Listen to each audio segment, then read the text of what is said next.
At the wedding, Marcus's childhood friend got drunk and publicly spread scandalous rumors about me. He claimed I had a child with an ex, and that I'd been intimately involved with many other men. Marcus chuckled softly. She doesn't have any exes. I'm her only current partner. Don't spread scandalous rumors about my wife just because she's beautiful. A comforting warmth spread through me as I looked at the man defending me. But as I passed by the lounge, I overheard him telling Eleanor, I always said those who've studied abroad are too liberal to be a wife. You insisted I marry her. Now look, I'm the laughingstock of all Metropolis. I froze on the spot. Eleanor took a photo from her bag. Is she liberal, or are you? She put on her reading glasses and pointed to the woman in the photo. Remember, I don't care how many women you have on the side. But must stand with us. The experimental data she holds is currently the corporation's most critical project. Your father values her most right now. You absolutely cannot neglect her. Eleanor sighed deeply, speaking with earnest sincerity. Grace is the daughter-in-law I personally chose. I know exactly what kind of person she is. As for you, keep a lower profile from now on. Don't forget, your father has an illegitimate son outside of this family. This corporation might not necessarily be yours in the future. So, this marriage was just a means for them to solidify Marcus's family's legacy and his heir status. What was I, then? I subconsciously twisted the diamond ring on my ring finger. For years, I'd been busy with my studies and career. Marcus was my first boyfriend. He meticulously handled every big and small problem in my life, and gradually, I grew to depend on him. On our 1-year anniversary, he meticulously planned a proposal without my knowledge. A flower wall was covered with our photos, and both our parents and friends were invited. The joy of my first love becoming my husband made me accept his proposal without a second thought. Marcus snatched the photo, interrupting impatiently. Mom, you've had people tracking me again. Alright, I'll treat her well. And you, stop interfering in my business. He suddenly remembered something, grinning as he lightly tugged Eleanor's arm. Mom, could you have Ethan book an extra room at my honeymoon hotel? Eleanor turned her head and poked his forehead with her finger. You'll never grow up. Play all you want, but don't let Grace find out. My legs went weak, and the world spun around me. It felt as if something was lodged in my throat, preventing me from speaking. 2 tears fell from my eyes, hitting the back of my hand with a sharp, burning sensation.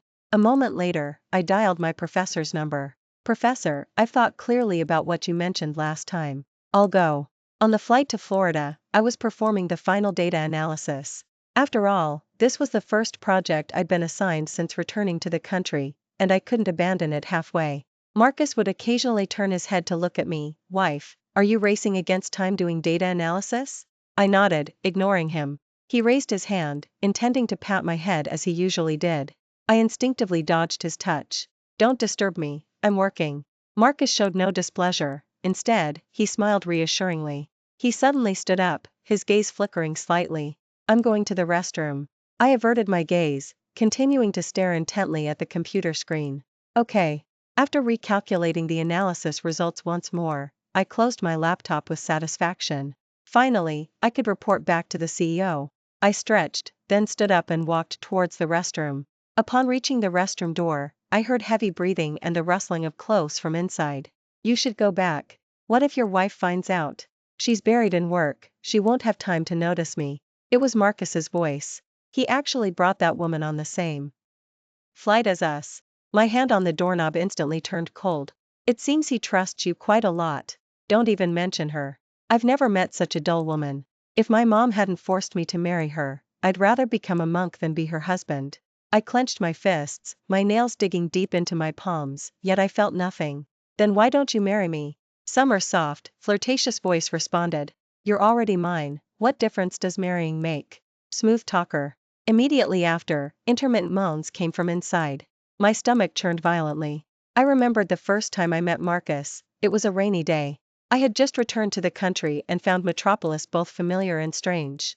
I needed to go from the company to a suburban lab, hailing car after car, but each one refused to take me.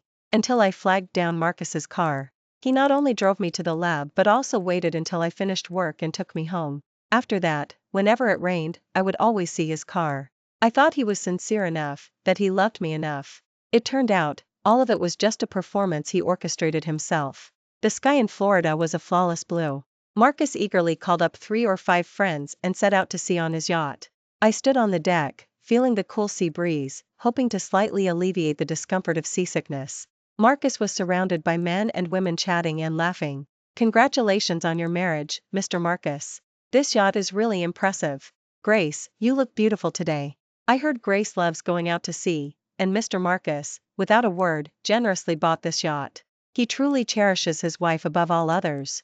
I subtly lifted my chin, looking at him with a reserved and distant smile. His eyes flickered, but he instinctively tried to put his arm around my waist.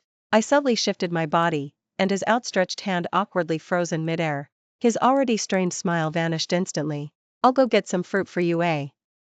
LL. I went inside the cabin and rested for a bit. I casually grabbed some fruit, arranged it on a platter, and prepared to take it to them. Just as I stepped out of the cabin, I saw Marcus with his arm around a woman in red, her slender neck nestled against his chest. His male friend started to tease.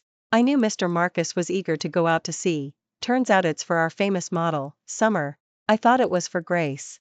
Wouldn't Grace be angry if she knew? Sunlight danced across Marcus's face, making it alternately bright and shadowed. Why would she be angry? Didn't you say she already has a child with an ex and was intimately involved with so many other men?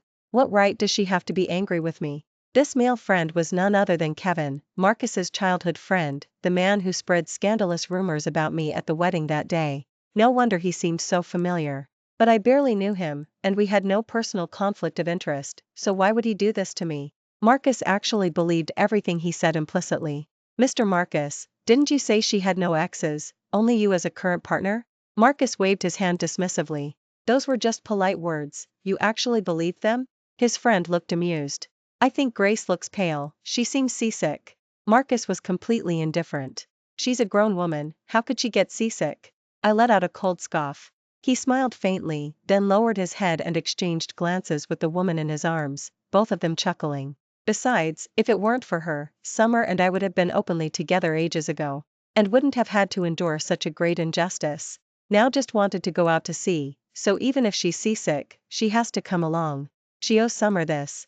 He really knew how to tally accounts, actually putting this debt on me. I trembled with rage. Just then, a wave crashed, and already seasick, I couldn't keep my balance. The platter I was holding wobbled and crashed to the deck. I fell along with it.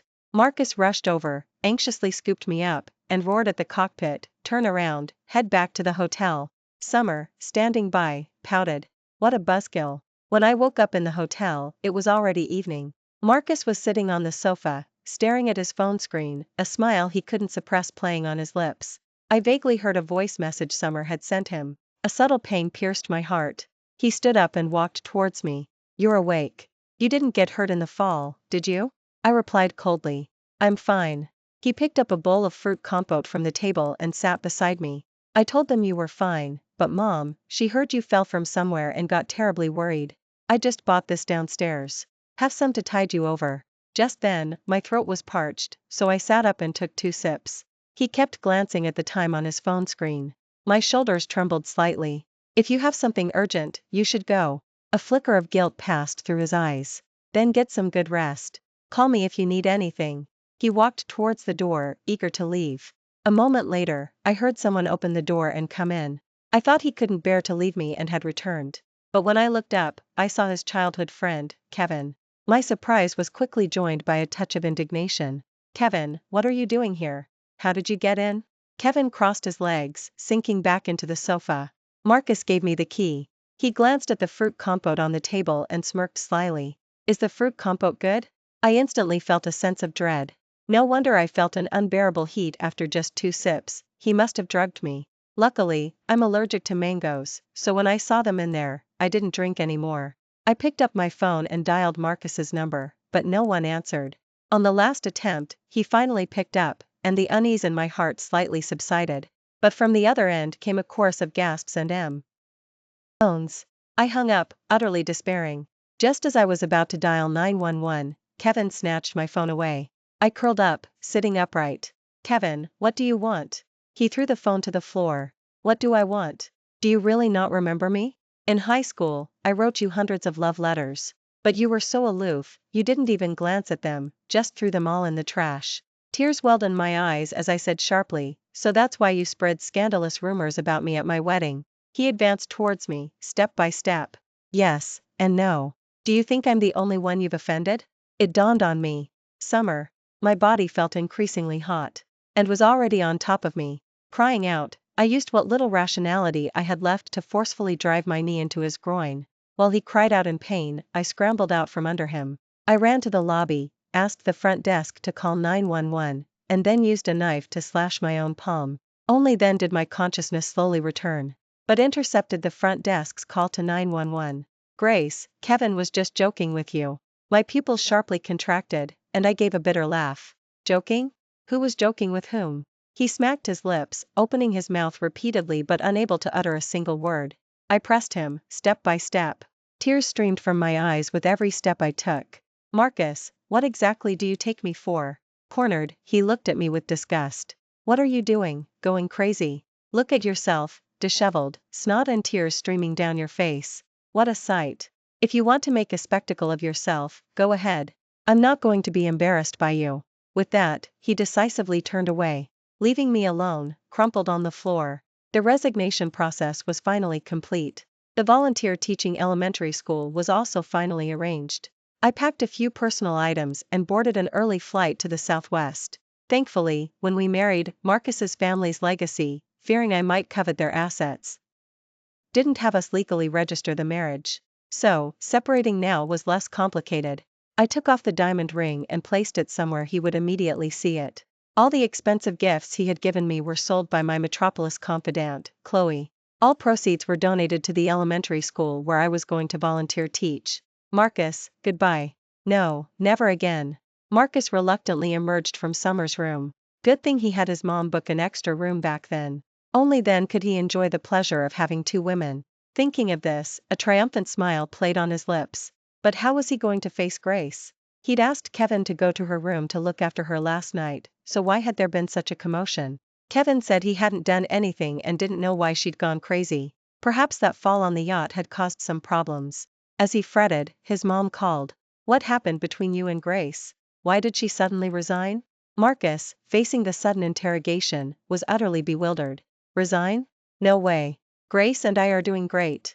The voice on the other end pressed on, exasperated. Then where is she now? He feared his mom losing control most, his tongue tying in knots from nervousness. She's in the room. Marcus, holding his phone, anxiously hurried towards Grace's room. But when he entered the room, he searched every corner and still couldn't find Grace. All he saw was the wedding diamond ring he'd given her, lying alone on the table. He panicked for no apparent reason. The voice on the other end was already furious. Where is she? He froze. She's not in the room. He knew that if he lost Grace, he might have to hand over the company. He didn't have the courage to face the voice on the other end of the phone, so he simply hung up. He immediately dialed Grace's number again, only to hear, the number you have dialed is currently switched off. He rushed to the lobby like a madman. The room hadn't been checked out. His heart eased slightly, perhaps she'd just gone to the pool or was relaxing at the spa. After a moment's hesitation, he called Kevin and the others to help search. But they searched every area of the hotel and still didn't find her. Having no other choice, they reviewed the hotel's surveillance footage. Only then did they discover she had left early that morning. His phone kept ringing, irritating him so much that he smashed it to the floor, breaking it in half. He sat alone in the empty room, nervously scratching his head. Where had she gone?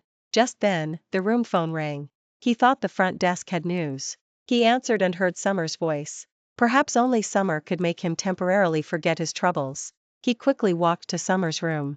The door was ajar, his heart quickened, and his passion reignited. Having an affair with Summer, who was staying on the same floor, behind Grace's back, was a thrill he had never experienced. Moreover, Summer was full of tricks. He was already deeply entangled in her embrace, unable to extricate himself. But as he entered, two burly men from behind the door pinned him down. So you're Summer's lover. He raised his head and shouted, Who are you, and what do you want? Summer, nearby, was already bound hand and foot, her mouth gagged with a rag, her body covered in bruises. The man on the sofa stood up, swung his fist, and landed a punch on his stomach. You dare touch our boss's woman?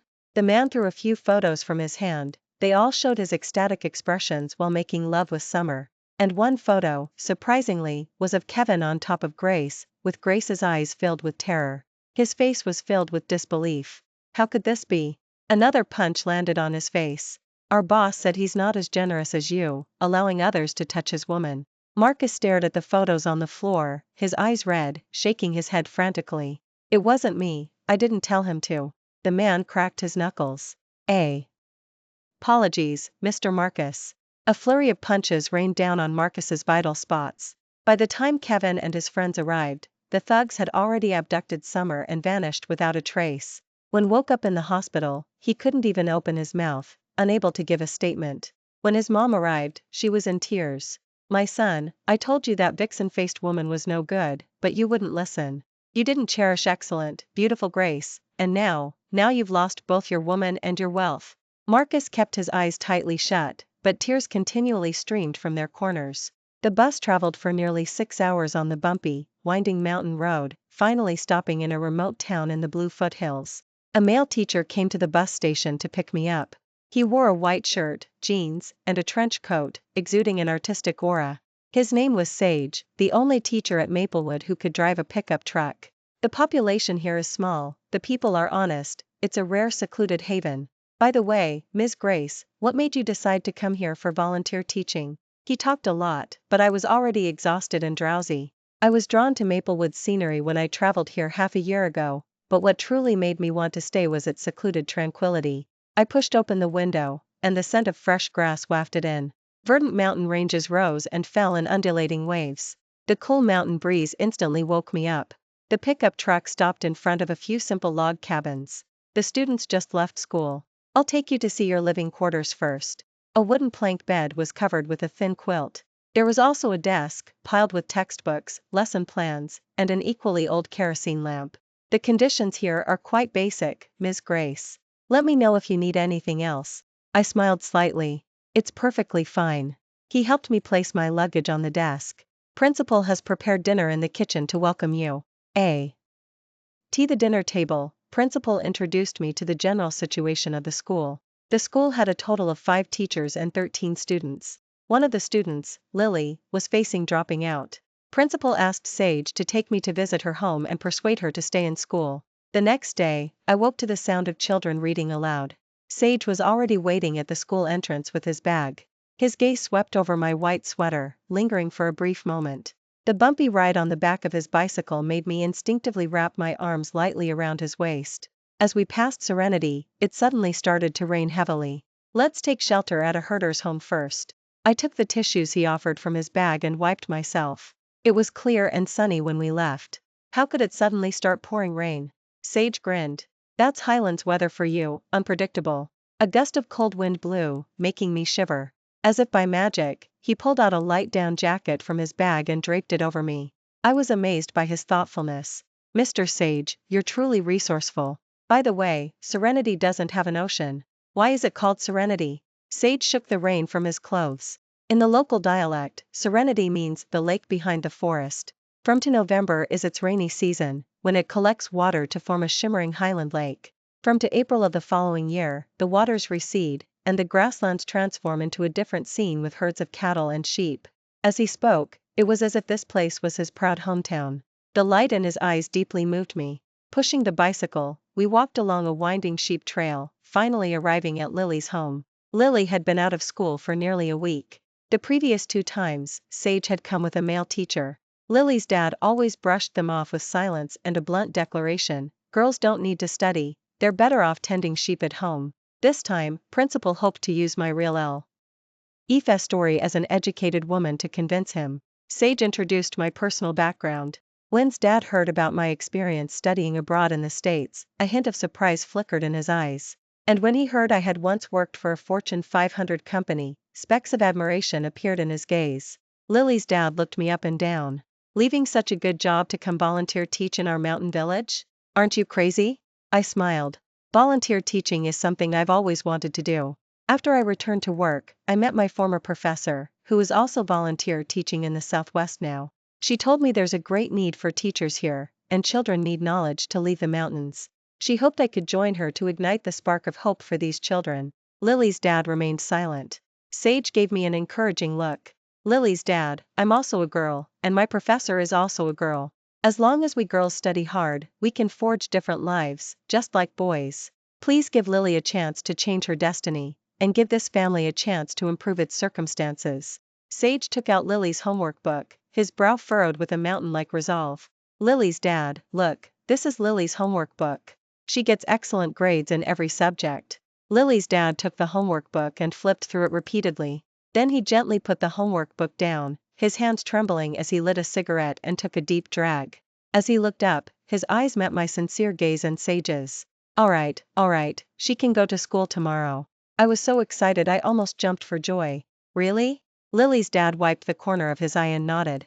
I instinctively looked at Sage, whose calm and resolute gaze was also fixed on me. An ineffable understanding and nascent affection quietly spread between us. Days passed, one after another, amidst the students' eager yearning for knowledge. Gradually, the numbers written on the blackboard with chalk gave me a greater sense of accomplishment than data analysis, because they could change the children's lives forever. Every weekend, Sage would take me to traverse mountains of all sizes, tasting wild fruits and picking wildflowers. We climbed from winter into summer. I could feel the wound in my heart slowly healing. Yet, every time Sage came near me, I instinctively recoiled. I realized then that this was a post-traumatic reaction from the trip to Florida. Until one time, several days of heavy rain caused a severe landslide near the school. After evacuating the students, we returned to the school to move textbooks. Suddenly, rocks and soil, driven by gravity, rapidly flowed and tumbled down. Sage grabbed my hand, frantically pulling me out. To protect me, he was hit on the calf by falling rocks. Panicked, I held him, crying uncontrollably. After that, I gradually lowered my guard. But whenever he held the long scar on my hand and curiously asked about it, I always chose to remain silent. Over time, he stopped bringing it up. Until Portia appeared at the school entrance. Principal led a few of us teachers out to greet him. Mr. Marcus, you must have had a tiring journey. Marcus still looked sharp in his suit. His gaze swept over everyone and landed directly on me. Grace, long time no see. I froze for a long moment. Everyone looked at me with curious eyes. I didn't know what he said to Principal. Principal looked troubled. Grace, Mr. Marcus has some things he'd like to ask you about. Would you? Before Miller could finish, I gestured for him to follow. Mr. Marcus, allow me to introduce you to the situation of our Maplewood. I led Marcus around the exterior of our elementary school repeatedly. He slowly began to speak. Grace, I brought some stationery. I'll have the driver bring it in for you all later. See if you need anything else, and I'll bring it next time. I stopped walking, looking at him coldly. Mr. Marcus, our school lacks nothing. You don't need to come again. He ached out to grab my arm, but I sidestepped, avoiding his touch. Grace, I know I was a jerk in the past, but I truly didn't know about Kevin harassing you, and it wasn't my intention. I want you to come back to me. Let's start over, I promise I cut him off impatiently. Enough. I don't want to hear it. Let the past be the past. Why bring up those unpleasant memories again just to sicken me? I took a few steps forward, but he stepped up, trying to grab my hand. A figure suddenly appeared, blocking the path between Marcus and me. I focused my gaze and saw it was Sage. He shielded me behind him, his eyes sharp and fierce. So, the scar on Ms. Grace's hand is thanks to you.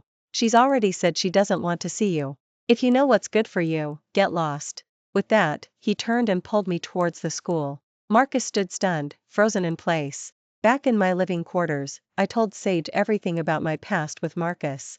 Sage tenderly pulled me into his arms. From now on, I won't let anyone hurt you. The next morning, I was carrying a basin of dirty clothes, walking towards the riverside. But I saw a tent pitched on the grass. Morning. Marcus emerged from the tent. He made to help me with the basin, but I glared him away. It seems Mr. Marcus has plenty of time on his hands. Aren't you worried your company will be taken by your illegitimate son? He lowered his eyes. A few days later, Principal, grinning, had someone help carry in a washing machine.